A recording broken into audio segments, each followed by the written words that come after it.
Now, it's possible to affect the path of a photon passing near a detector and change the set of possible locations it will arrive at. And not observing a photon in a situation like the double slit experiment allows the wave function to encompass more possible states. And these more possible states lead to the interference effects that we see when there's no observation. Uh, and it's quite possible that observing adjacent chunks of time or interacting between adjacent chunks of time could similarly allow a single wave function to either collapse or not collapse, and if no, it doesn't collapse, to encompass the potentials of both. Now, this is obviously a bit of a radically different model. But what it offers is an explanation for observations that are really unpredicted in traditional worldviews. So, in addition to flow state's paradoxical heightening of predictability while deactivating the frontal lobes, it also offers an explanation for why flow, although it offers clear advantages, is still a transient phenomenon that no one seems to be able to maintain indefinitely. Now, the traditional explanation for why this is involves the burn rate of neurotransmitters and the caloric requirements of replenishing that many neurotransmitters. Um, One would think, though, that if something gives a really clear advantage in gathering those kinds of resources, that it would be easier to enter into it without that it would be easier to enter into it on command. But if the temporal holonic model is correct, then there's an alternative explanation, and that's that flow state, if it requires the brain to model an entire holon in time, then there would just be an upper bound to how complex that holon can be before the brain just reaches its computational limit. And there's another thing that's consistent with this theory, which is the tendency for flow to appear with non-judgmental modes of thought.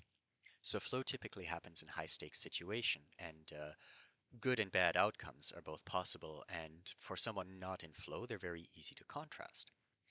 But a person in flow does not typically recognize any action that they take as mistaken until after the flow experience is over. So that could be a simple case of not wanting to spare the mental bandwidth for something unrelated to the goal.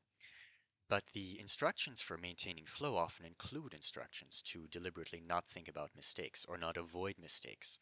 Um, I'm thinking in particular of improvisational comedy, which is one medium that I've studied, where never say no is a big part of it.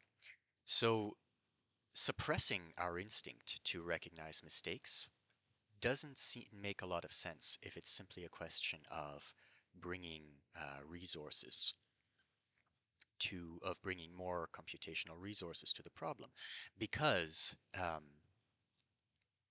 the suppression would take more resources itself. But if the important thing is to maintain a mental model with no significant internal subdivisions, then not having a doer and a critic, just having a doer, makes a lot of sense, even if the doer has overall less a less mental bandwidth than the doer and the critic together. If there's no internal divisions, then there's no internal observation, and that lack of observation may actually be key.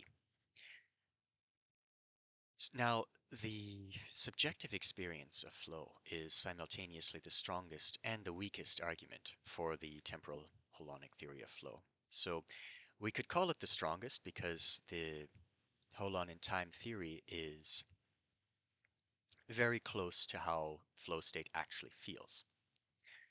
But we also know flow state is characterized by a reduction in activity in the frontal lobes. And we can't rule out the possibility that the subjective experience of flow is very misleading. And that if we want to study the phenomenon by referring to our subjective experience, that we are actually working off unreliable data. Um, Even if that's the case, though, there's a there's a different perspective from which it can still make sense. And that's that even if it turns out in future experiments that flow state does not have anything to do with the nature of time, um, it's still possible that if the holonic nature of time is important at some scales, and it is important at some scales, the quantum eraser, for example, simply makes no sense without a holonic theory of time.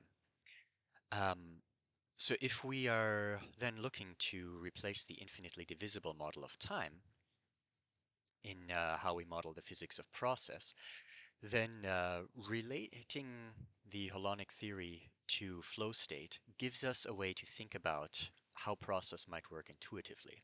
Because we have the subjective experience of flow state where time is just everything there at once. So we can approach this association between temporal holonics and flow state from two directions. One, we can say that the flow state gives us an intuitive way of thinking about what's actually happening in the physics of time, and it's also quite possible that the physics of time are what make flow state possible. So it's likely that a holonic model of time is at least easier to understand from flow state. And it's an open question, but my guess would be that the holonic model of time also underlies how flow state works and why people in flow state are able to achieve outcomes that appear less likely